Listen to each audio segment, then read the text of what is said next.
Assalamu alaikum dear students, hope you all are fine. Welcome to your science class, and now I think that you know me very well. I'm your science teacher Miss Nida Zamurd. Students, we have started chapter number 2, that was how plants reproduce. Today we will continue this lesson. Okay, open page number 7 of your books. Write down date and day at the top of page. Date, today is 17 June 2020. C.W is for classwork and day is Wednesday. Okay, let's start. Before starting our lecture, students, let me give you a recap of our previous lecture that was about methods of reproduction के plants के अंदर कैसे कैसे reproduction होती है, किस तरह से प्री एग्जिस्टिंग प्लांट्स से न्यू प्लांट्स डेवलप होते हैं। सबसे पहले हमने पढ़ा था रिप्रोडक्शन बाय स्पोर्स कि कुछ प्लांट्स होते हैं उनके अंदर छोटे छोटे स्पोर्स प्रोड्यूस होते हैं और वो स्पोर्स जब गिरते हैं किसी दूसरी जगह पर और उन्हें फेवरेबल कंडीशन मिलती है तो they grow into a new plant. उसके बाद हमने पढ़ा था reproduction by body parts of the parent plant कि पेरेंट प्लांट के किसी भी बॉडी पार्ट से कुछ प्लांट्स ऐसे होते हैं कि वो पेरेंट प्लांट के बॉडी पार्ट से ग्रो करते हैं। ठीक है, आज हम पढ़ेंगे the most common method of reproduction in plants. ठीक है, जो होती है सीड्स के थ्रू। कॉमन जो रिप्रोडक्शन का मेथड्स है प्लांट्स में वो कौन सा है? Reproduction by seeds. Most plants with flowers produce seeds. These seeds can grow to produce new plants. A single plant produces many seeds but all of them do not get a chance to grow. Some of them are eaten by us or by birds and animals. Some others may get crushed or may not get the right conditions to grow. The seeds that survive and get favorable conditions to grow develop into new plants. Okay students, mostly plants जिनके ऊपर flowers grow करते हैं they produce seeds. ठीक है, बहुत सारे आपने plants देखे होंगे कि उनके ऊपर फ्लावर्स लगते हैं, तो फ्लावरिंग प्लांट्स जो होते हैं they produce seeds inside their flowers. अब वो सीड्स क्या होते हैं? These seeds have ability to grow into new plants. ठीक है, वो सीड्स ग्रो करते हैं और उससे नया पौधा बनता है। And also a single plant produces many seeds. ठीक है, एक सिंगल प्लांट अगर है तो वो एट अ टाइम एक से ज़्यादा सीड्स प्रोड्यूस करता है, लेकिन उन तमाम सीड्स को ग्रो करने का मौका नहीं मिलता। ठीक है, कैसे? कुछ सीड्स होते हैं स्टूडेंट्स जो कि हम खा लेते हैं या बर्ड्स और एनिमल्स उन्हें खा लेते हैं। कुछ सीड्स होते हैं दे आर गेट क्रश्ड।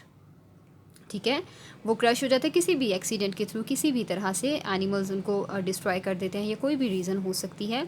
और कुछ सीड्स ऐसे होते हैं they may not get the right conditions to grow.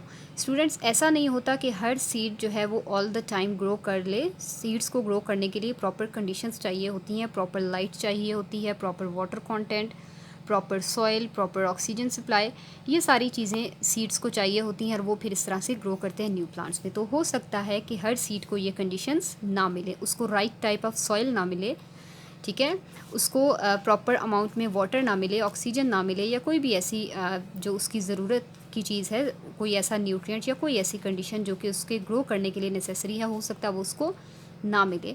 ठीक है, कुछ सीड्स होते हैं the seeds that survive and get favourable conditions to grow develop into new plants. ठीक है, सिर्फ कुछ सीड्स ऐसे होते हैं जो कि सर्वाइव भी करते हैं और उनको फेवरेबल कंडीशंस भी मिलती हैं, उनको प्रॉपर जिस तरह की सॉइल में उन्होंने ग्रो करना है। स्टूडेंट्स, आपको पता है कि हर प्लांट हर तरह के एनवायरनमेंट में ग्रो नहीं करता। ठीक है, फॉर एग्जांपल कोकोनट है तो वो वेट एनवायरनमेंट में ही ग्रो करेगा। ठीक है, मैंगो ट्री है तो वो कहाँ पे ग्रो करेगा? वार्मर प्लेन्स में, मैदानी इलाकों में। तो इस तरह से हर पौधे के सीड्स को जब उसकी फेवरेबल कंडीशंस मिलती हैं तो ही वो ग्रो करता है, अदरवाइज़ वो ग्रो नहीं करता। Each seed produced by a plant has a baby plant inside it. The baby plant is surrounded by stored food. This stored food helps the baby plant to grow until it can make its own food. The seed is surrounded by a tough covering called the seed coat. The seed coat protects the plant and prevents the baby plant and the food from drying up. Her seed जो कि एक plant के अंदर produce होता है, उस seed के अंदर एक छोटा सा प्लांट होता है which is known as baby plant. क्या कहते हैं उसको? Baby plant. Baby plant is surrounded by stored food. Baby plant की न्यूट्रिशनल रिक्वायरमेंट्स को पूरा करने के लिए क्या होता है? सीड्स के अंदर स्टोर्ड फूड होता है, फूड स्टोर हुआ होता है सीड्स के अंदर जो कि उस बेबी प्लांट्स की न्यूट्रिशनल रिक्वायरमेंट्स को कंप्लीट करता है। This store food helps the baby plant to grow until it can make its own food. आपको पता है students that plants can make their own food. ठीक है, पौधे अपनी खुराक खुद बना सकते हैं, दे हैव एबिलिटी। लेकिन बेबी प्लांट जब तक सीड के अंदर है, जब तक वो एक सर्टेन साइज तक ग्रो नहीं करेगा, it is not able to make its own food. So जब तक वो अपना फूड खुद बनाने के काबिल नहीं होता, सीड के अंदर जो स्टोर्ड फूड होता है वो उसकी हेल्प करता है ग्रो करने में, ठीक है। सीड के बाहर वाली साइड पर एक कवरिंग होती है, सख्त किस्म की, हार्ड किस्म की covering, which is known as seed coat.